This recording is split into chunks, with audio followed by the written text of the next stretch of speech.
Welcome in, everybody. Well, we just ended our super awesome live, 12,000 views already. And so if you're watching this after you watched our live earlier, you might want to go back and check the like button because we were doing a deep dive into MONIQUE Tepe's ex-husband just this morning. Hey, again, welcome in, ladies. Sorry to bring you out after we covered our live this morning, but the ex-husband has just been charged with murder. So, yes. So, wild. Welcome in, everybody. How two different lives can make such a great difference. Everybody thought, hey, we're done for the day. Yeah, y'all, we did such an amazing work on our live this morning. So if you're coming in now, go check it out. An hour and 48 minutes. We have, ladies, 14,000 views on that video. 14,000 views on that video this morning. The interesting timing of it all was as we were going through. Yes, so thank you to all of you who were here. As we're going through the ex-husband's data, we find out he's been charged with murder in connection. I am so happy to hear that they have a suspect. So according to 10 WBNS, I'm sure mainstream media, this is wild, but you're not surprised. Yeah, I'm sure mainstream media is going to be all over this now because yeah, this is breaking news. Let's close the ad here. Columbus police are asking for the public's help to identify a person of interest seen in the newly released video surveillance. Well, as of 1:52 p.m. Eastern, basically as we were wrapping up our live,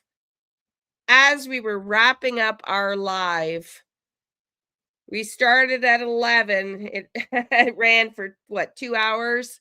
Just after we wrapped up our live, the breaking news today, Saturday, January 12th, 2026, is that MONIQUE Tepe's ex-husband has been charged with the double murder of the couple. Let's read. Columbus, Ohio, a 39-year-old man is facing murder charges in connection with the deaths of a couple who were shot inside their Wayland Park home last week, according to court records.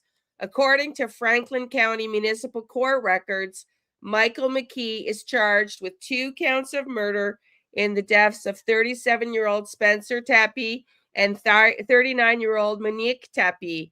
Documents from Franklin County Court of Common Pleas confirm that McKee is Monique's ex-husband. Reports say police were able to identify McKee through neighborhood video surveillance. He was reportedly tracked to a vehicle that arrived just before the shootings and left shortly thereafter. Welcome in, Hope. Yeah, this is just crazy. Reports say police were able to identify that McKee through the neighborhood video surveillance. So it was him in the video surveillance feed. Records say police were able to identify McKee through neighborhood video surveillance. He was reportedly tracked to a vehicle that arrived just before the shootings and left shortly after. Detectives were able to identify the vehicle and link it to McKee. According to court records, they later located the vehicle in Rockford, Illinois, and found evidence that McKee had ownership of the vehicle. According to the Winnebago County Sheriff's Office, website, McKee was booked on Saturday morning. He is scheduled to appear in court on Monday. Y'all, if it's going to be televised, hello, Donna, my dear. Sweetie, you missed an amazing live this morning, Donna. For anybody just coming in, go back and watch it because we covered the details of the ex-husband. And not an hour after we got off our live does this become breaking news. We ended that live. Well, we went from 11 to, I don't know, it was 2 hours, an hour and 38 minutes. We have 14,000 views on that live. So go ahead and check it out. In fact, if you haven't seen it, I will just put the link for you right now on that live. 14,000 views. Just ended it. And credit to the channels that we covered here today. We're taking a new approach on this channel, and that's promoting everybody else's work and covering everybody else's work and promoting it, because there's so many channels out there that do incredible deep dive work. And then I'm going to start to add my own deep dives, and being that we're watching so many channels and so much long live streams for like 5 hours and getting so much information, then I'm going to be able to go and start creating videos with a lot of detail. So yeah, so here's the live. If you missed it earlier, we just ended that.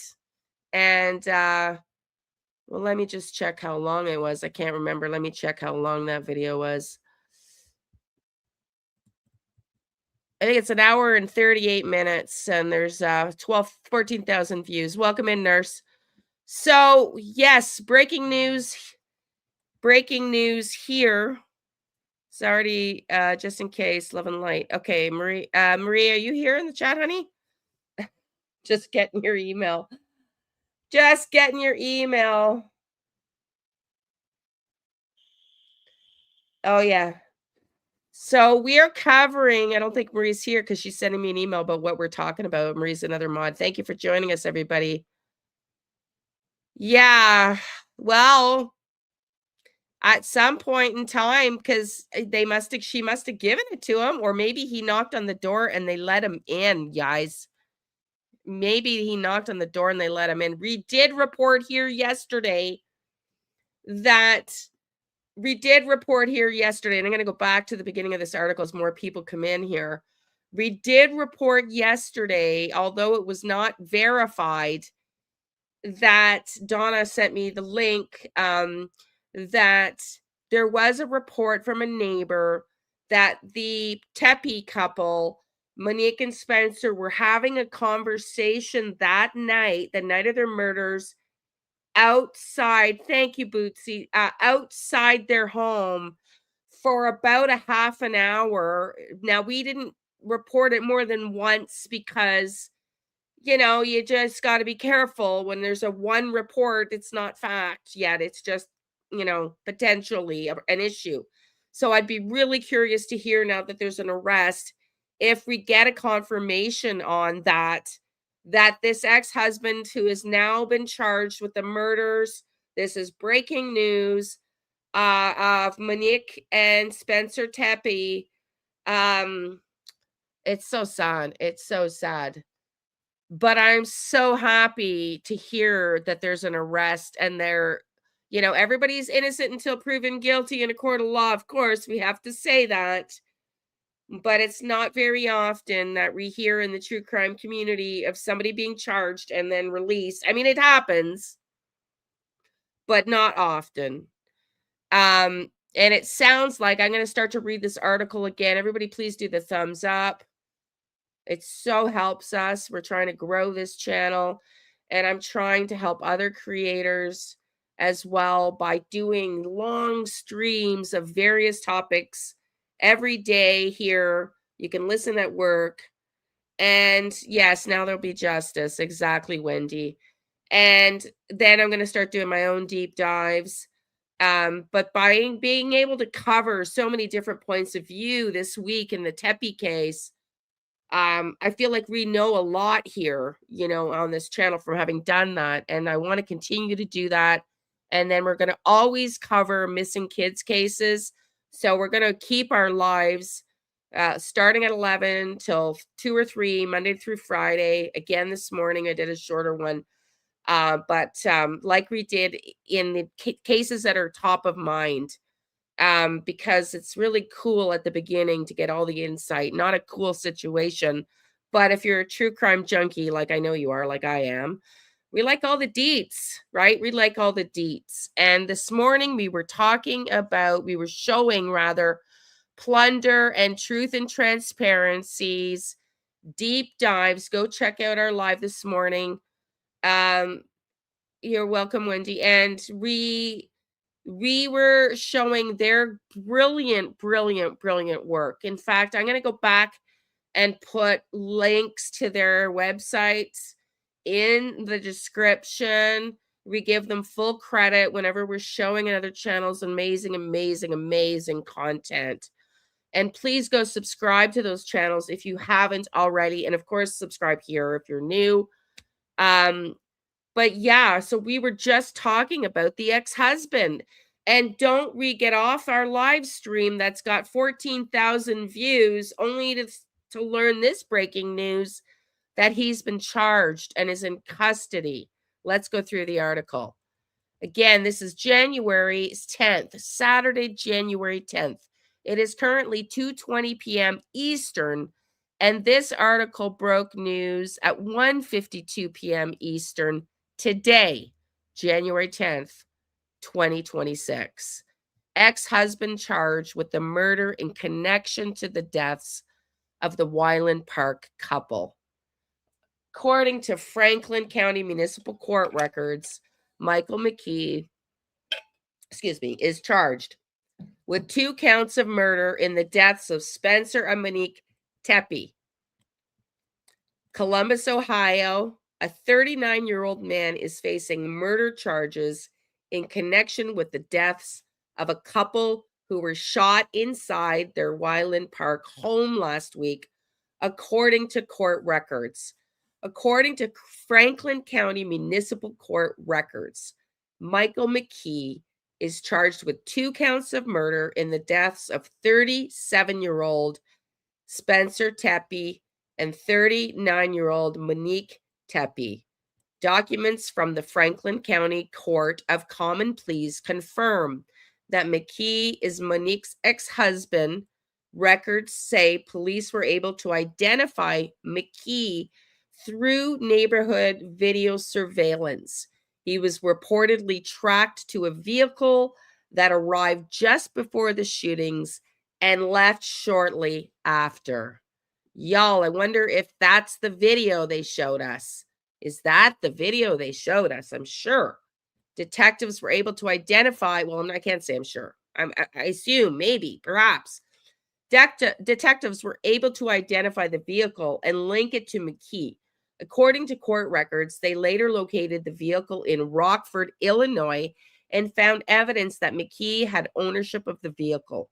According to Winnebago, I hope I'm pronouncing it correctly, County Sheriff's Office website, McKee was booked on Saturday morning. He is scheduled to appear in court on Monday. And boy, if that's a live court feed, you bet we're going to be here for it. The timeline of events. December 30th, Columbus police were called on a well-being check around 10 a.m.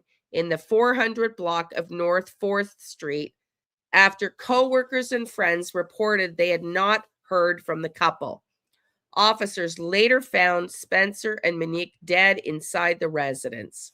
Several co-workers of Spencer, a dentist who practiced at a clinic in Athens, called 911 after he failed to show up for work and could not be reached. Callers told dispatchers the lack of contact was out of character and raised concerns that something may have happened to the family. According to the 911 calls released by authorities, Co-workers reported being unable to reach either Spencer or Monique and said the situation was becoming increasingly concerning. Police initially checked the home but did not see anything suspicious. They're not mentioning that they went to the wrong address. We covered that this morning. If you want to go check that out, they did go to the wrong address. So arrived 40 minutes to an hour later. Additional 911 calls were made as coworkers and friends gathered at the house, reporting they could hear children inside, but were unable to get anyone to answer the door. A friend later gained entry to the home and found Spencer's body. Police said both Spencer and Monique had been shot. We also covered this morning, go check that live out, that they did make it inside the friends, and you can actually hear. In fact, yesterday I said, I wonder if there's another 911 call we haven't heard yet. Sure enough, there was. My spidey sense was right, and reheard that this morning. Another 911 call where you can hear them, the caller who's on the phone with 911, talking to the Tepe's 4-year-old little girl. It's the saddest thing I've ever heard. And it explains, the video goes in to explain, Plunder does an amazing job of going in to explain why she extrapolates from that to be the reason he wasn't so forthcoming with some details on that call, because he was trying to protect the 4-year-old by not saying, the details, because the 4-year-old is clearly with him and he's talking to her in that call. We also learned and confirmed this morning on that live, go check it out, that the oh my God, what was I going to say? That the call that was made was validated by the other call that was made in April was not from the Tepe home. It was somebody that did call from that home, but it was not Monique Tepe, and they did confirm that. Law enforcement confirmed that this morning. So go check that out. So let's finish this article up. This is wild, wild, wild. According to the 911 calls released by authorities, coworkers reported being unable to reach either Spencer or Monique and said the situation was becoming increasingly concerning. Police initially checked the home but did not see anything suspicious. Additional 911 calls were made as coworkers and friends gathered at the house, reporting they could hear children inside but were unable to get anyone to answer the door. And on that call, he actually says, I know I'm repeating it, but he actually says on the third call, I don't know if I should break the door down at this point in time. And then we heard, and it's confirmed again, reported this morning, we did, that they got in through the back door. Investigators said no weapon was found at the scene and there were no signs of forced entry. According to a Columbus police report, detectives found spent 9mm shell casings at the scene. January 2nd now, Columbus police began seeking the public's help, asking that anybody who may have video, photos, or any other digital evidence related to the incident to submit it using a specialized QR code. The area in question ranged from Summit Street to North Grant Avenue and East 7th Avenue to East 11th Avenue. The initial time frame police were interested in was midnight to 9 a.m. on December 30th. Later that day, Spencer and Monique's family released a statement. The full statement can be read below. Our family is devastated by the tragic and senseless loss of Spencer and Monique. They were extraordinary people whose lives were filled with love, joy, and deep connection to others. Spencer was a devoted and proud father, a loving partner, and a friend to everybody he met. He was an intelligent, warm, and endlessly welcoming, a gratitude of the Ohio State University, and a member of the American Dental Association. Spencer was fluent in Spanish and deeply committed to serving others. He gave back through Big Brothers, Big Sisters, a huge Bengal and Bungai's fan, and lived life with energy, laughter, and generosity. Monique was a loving patient, a joyful mother whose warmth defined her. With a background in childhood education, she brought care and intention into everything she did. She was an excellent baker, a thoughtful planner, and somebody who found joy in bringing people together. Her kindness made people feel instantly at home. Together, Spencer and Monique shared a beautiful, strong, and deeply happy relationship. They loved to travel and to build a life rooted in love. They were the proud parents of two beautiful children and their beloved golden doodle, and they created a home filled with warmth, happiness, and connection. I mean, we are heartbroken beyond words.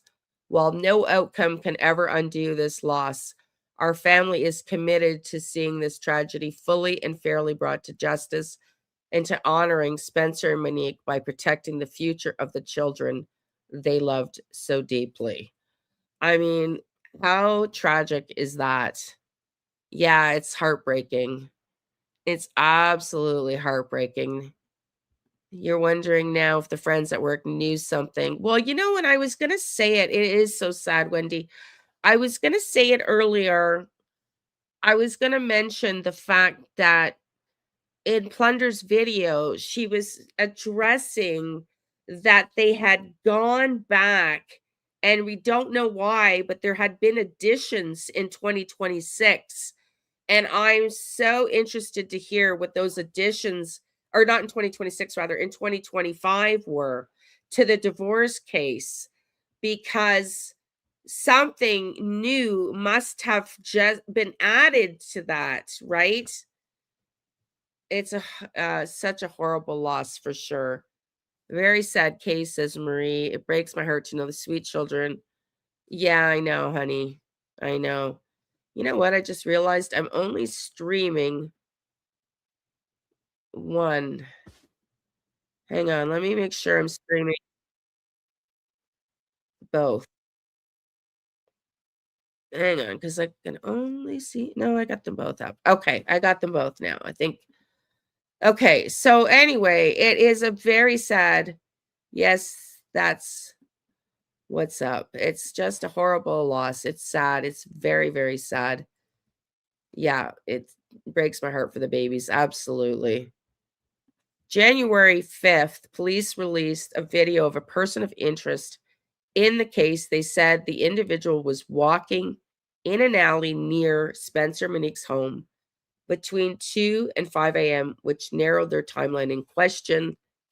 The footage does not clearly show the person's face, but investigators hope someone could recognize their clothing and mannerisms or the way the person walks. Let's watch that video now. Now, they're not stating, and we don't know definitively that this is the ex-husband that's been arrested, but nonetheless, we've seen it before, but let's make sure you can see it. We'll watch it again here because there's distinct walk he has.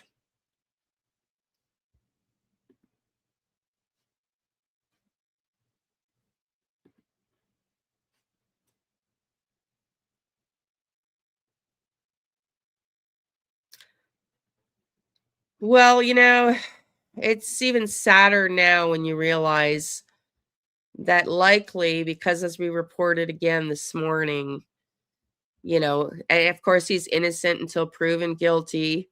We have to say that. It's a fact. But he has been arrested. And just this morning, we were reporting on the fact that he had been rumored to still, not want the divorce, was signing off, your husband, that he claims that he would move next door. Like he was quite in love with Monique when the divorce still. And, you wonder now, we hear all the police that we listened to this week saying in their reports, this seems personal. Somebody that knew them, this was personal. And so it makes it incredibly that much sadder when we see that video. And I'll see if I can pull it up and we can play it here in tribute to them. The brother-in-law who did the interviews that we watched was the photographer, that videographer that did the wedding video of them. And everybody said, so full of rage. Yeah. Everybody says how much in love they were. And you could feel that in their video, you know, and how genuinely beautiful they were. And I'm going to cry. How he took the time to volunteer with Big Brothers and Big Sisters, and how much everybody loved him, his coworkers, his neighbors, his neighborhood, and his, you know, it's really sad because, you know, I heard the brother in one of the interviews we played, the brother-in-law said that they were the community, they brought the community together in their parties. They literally were that all-American couple, full of happiness and joy and love and reaching out to do the best they can for their families, their friends, the coworkers who were family, you know, and friends all in one to them, it appears. And we're so well respected, um, that, you know, your coworkers would drive out and say, "This isn't like him, there's something wrong." Now, maybe they knew more too, we don't know. I'm sure we will get more details now. You know, that's always the case in true crime. We'll get more details and we will stay on it here on this channel and try to be the first to break it to you like this. Um, there was another channel, I should say Truth and Transparency brought it to light, but she just did a live and she didn't bring the article out. And I didn't want to report on it without actually seeing it reported. I've got another article. So there's 2 articles reporting on this. Let's keep going with this article now. Excuse me. January 9th, the obituary and funeral arrangements were released. That's yesterday. For Spencer and Monique, their families remembered the couple as the life of the party and generous with kind hearts. I don't know if that's the end of the article. I think that is. Let's get the other article up here. So sad. So sad. Just let me blow my nose for a second here. Everybody, please do the thumbs up for me. I'll be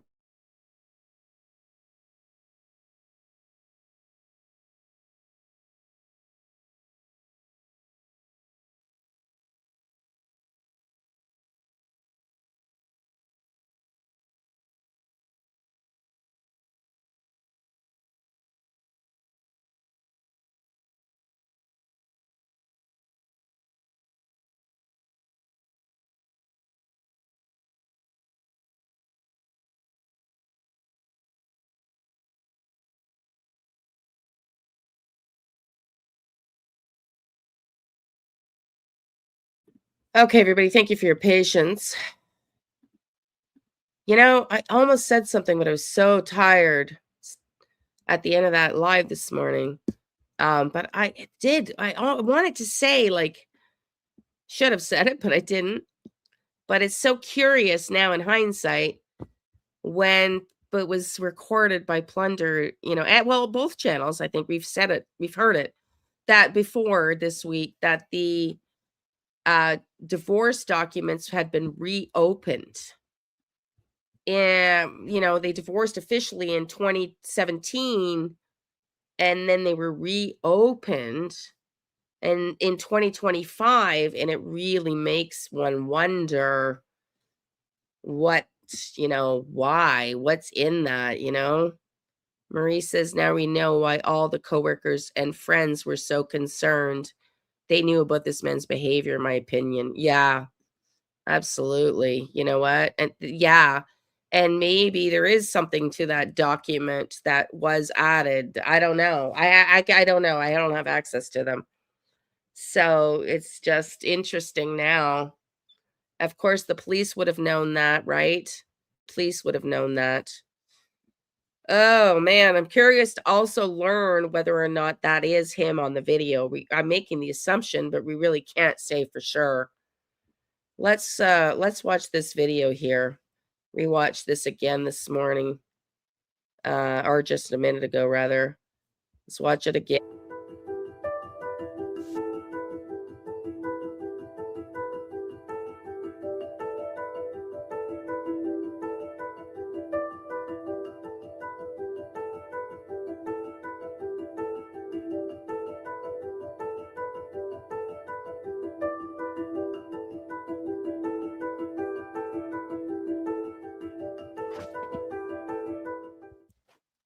That is courtesy of Columbus Dispatch. Let me just get the banner up here.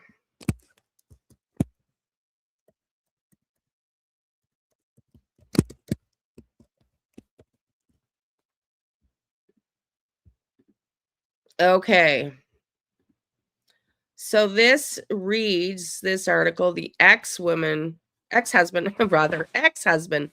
of a woman found shot to death with her current husband December 30th in Columbus's Wyland Park neighborhood has been charged with murder in, it says the deaths. Yeah, okay, I would have said their deaths, but in the deaths. Yeah.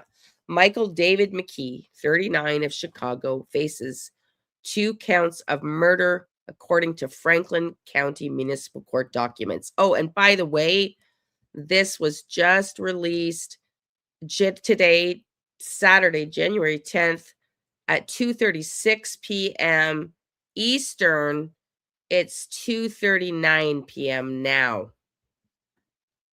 So, yeah, pretty fresh news. According to the online court records, a warrant was issued January 10th, that's this morning, for McKee's arrest. Winnebago County, Illinois Sheriff Office records indicate he was booked into jail there shortly before noon. He will remain there until authorities extradite him back to Franklin County. Winnebago County court records show McKee is scheduled for a hearing there on January 12th, likely an extradition hearing to begin the process of his return to Ohio. Wow. Doesn't Ohio have the death penalty? MONIQUE TEPE, 39. Just saying, I'm curious because it's such a national case. There's a lot of people. He was a dentist. They were the all-American family. Just saying, I'm wondering if I'm wondering if they'll try the death penalty here. MONIQUE TEPE, 39, and Spencer Tepe, 37, died December 30th, just after their 5-year wedding anniversary, after being found shot inside their home on the 1400 block of North 4th Street in Wyland Park. The couple's 2 young children, both under the age of 5, were found physically unhurt inside their home. Let's go through the photos here. What a tragedy. So sad. It's the photo of the outside.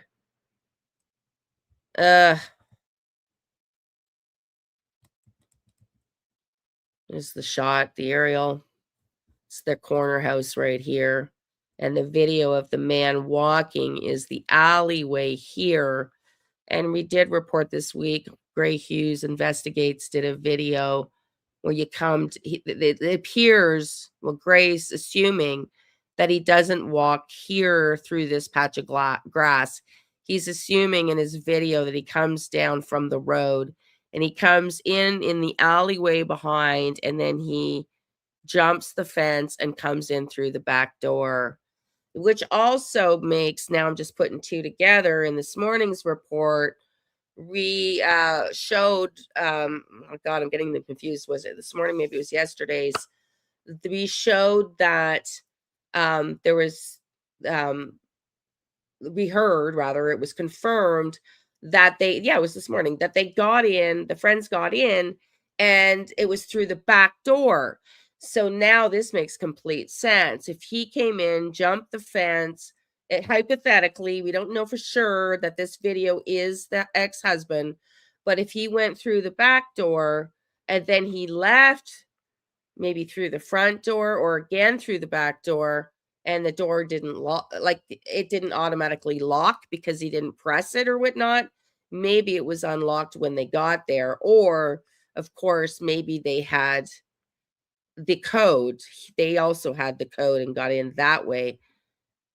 Good morning, Marie. Good afternoon for us, but good morning for you, or for me anyways. Thank you, everybody.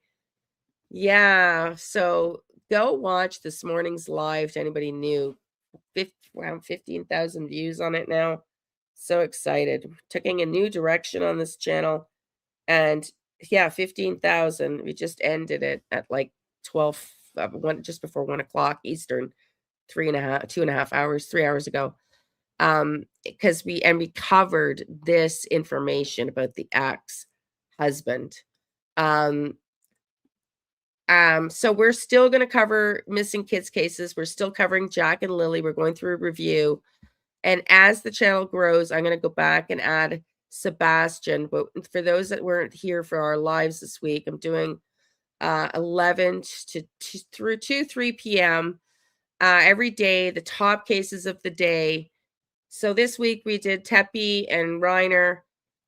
Next week I'm going to go into Degas Lamont and anything else new, or I've got a list of cases that I want to cover. There's a wild stuff out there right now in true crime, and we're going to continue to review Jack and Lily. And so this case has been a wild, interesting case because every professional out there has been, wondering who was behind this. Here's the Columbus police responding when they got to the right house. Regrettably, they went to the wrong house first. Here it is with this police tape outside. Oh, so they, they taped the car next door too. I don't think I need to read all of what's under each picture, right, everybody? If you want me to, I will. I promise I'll go back if you want me to. It's all about you guys. Oh, and we heard this morning. We heard this camera reference this morning. Am I not moving forward? Damn. Sorry, y'all. I thought I was moving forward. Okay. Let's try that again. I was going through the photos. Let me make sure I'm going through them for you.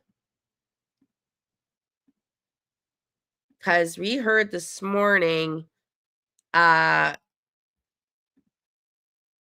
don't know if it's going to let me. I think I'll just have to forget it. Yeah, maybe it's down here. Let me just keep going.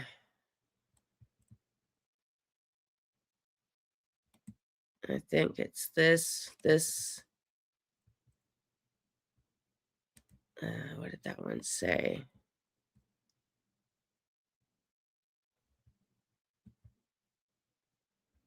Maybe I will read it. Oh, this one. Okay, so this morning, it's not fast forwarding, for the love of God. Hang on, let me see if I can go back. Stop sharing and go back out because I really want to show you this. There we go. There we go. Can you see it? There you go. Because it's afternoon you there. I know, sweetie. I know. I was just teasing you. I'm just teasing you, Marie. So yeah, this morning when we covered this, this afternoon for Marie, honey, it was shown that there was in the police dispatch conversation, the officer says, did somebody turn the camera? Did we get there's a camera right there on front of the house. Did somebody turn that camera around? So that was also interesting. So I'm wondering if that detail will be confirmed, or was he just curious? Or yeah. Yeah, wild case. Do you want me to read everything under the pictures, everybody? I guess I could, and then we'll call it a wrap. I'll see if I can find the video as a tribute to them. But I have a feeling.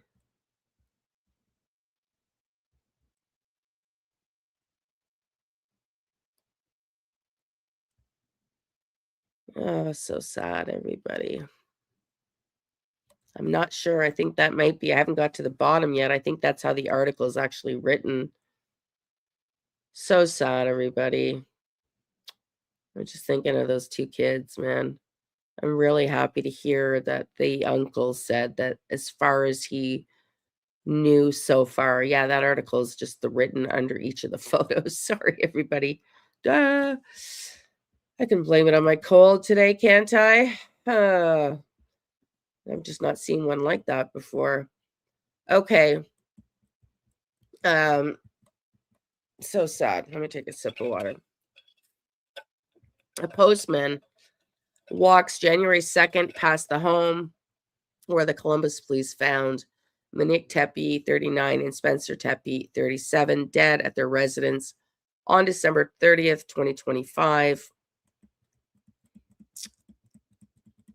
Wild. MONIQUE Tepe, 39, and Spencer Tepe, 37, were found dead December 30th at their residence at 1411 North 4th Street.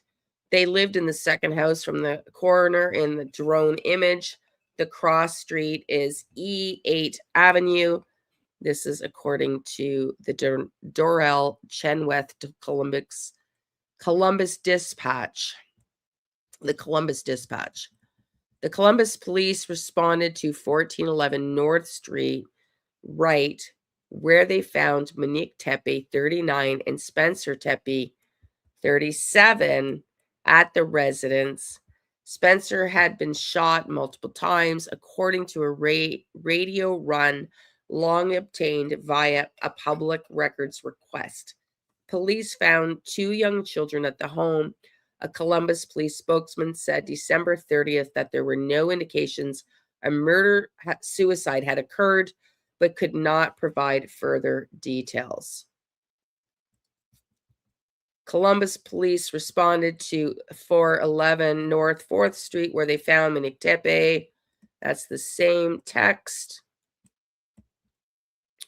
A Columbus police officer adjusts crime scene tape after officers responded to 1411 North 4th Street, where they found MONIQUE Tepe, 39, and Spencer Tepe, 37, dead at the residence.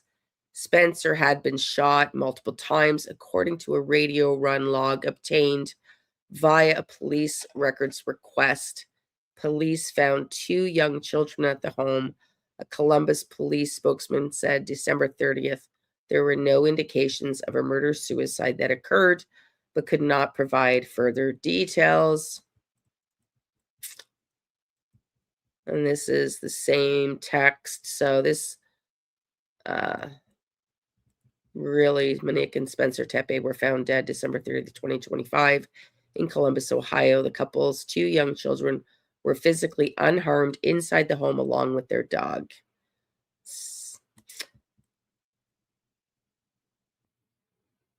Columbus police responded to 1411 North 4th Street, where they found MONIQUE Tepe, 39, and Spencer Tepe, 37, dead at the residence.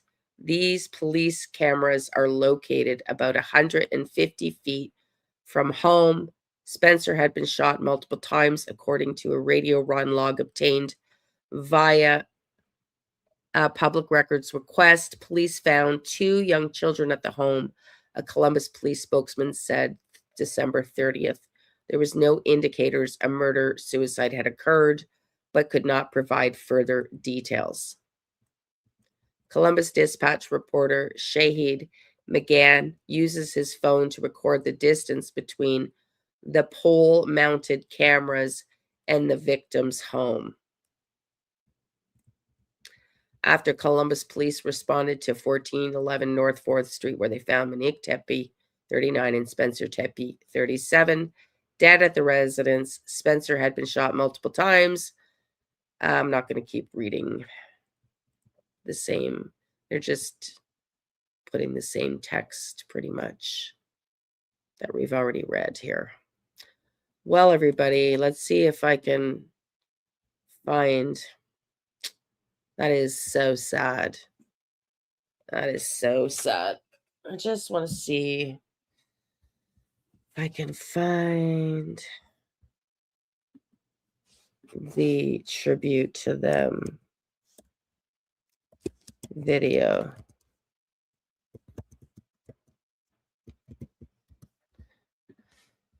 Wow.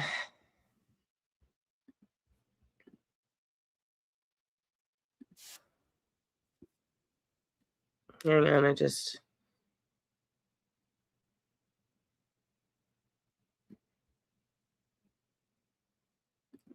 don't know. It's not the right one. We'll do it another day. We'll do it another day because I'm sure there'll be more to report. So, yeah, I know. I know. Anyways, everybody, thank you for being here. We will see you Sunday night at 4 p.m. Eastern, unless something else breaks on the case. Cheers. Thank you for being here, everybody. I appreciate it. Thank you to all the beautiful, wonderful mods as well. Cheers.